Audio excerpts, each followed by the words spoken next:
Christmas Eve, the families are out and so are the skates, and while this time of year is known for that fun with the fam, it's also causing stresses that many don't know how to deal with. The holidays cheer is here in downtown Grand Rapids, and while this time of year is known for the jolly music,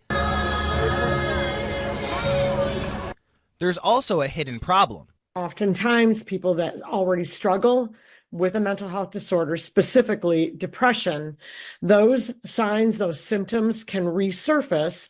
So a person might feel more ill during the holidays. Holiday depression can come in many forms, and it can affect anyone. Because of things like stress and a lot of potential things and expectations that we put upon ourselves, that can bring about signs and symptoms. Signs like lack of energy, isolation, losing or gaining weight, and feelings of loneliness can all be signs, but what can cause them?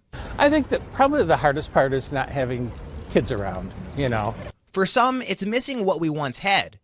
It's not the same as when they were little and they came downstairs and opened presents under the tree. Not the same as that. Others, it's having to deal with those comments that make you cringe. Like family events sometimes.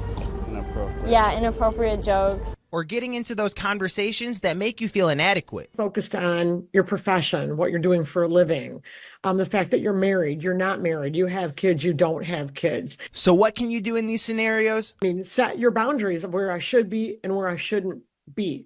Because if there are those relationships that bring about that angst, that feeling of bringing back feelings of worthlessness, of guilt, of hopelessness, those feelings of loneliness are not out of the ordinary. And when that feeling comes along with some of those signs and symptoms of depression that we were talking about earlier, it could mean that this feeling of loneliness is bigger. And even if you're not the one dealing with the stresses of the holiday, Buck says to open your eyes for friends and family who might be struggling during this time of year. But for now, reporting in Grand Rapids, Wadida Damna, Fox 17 News.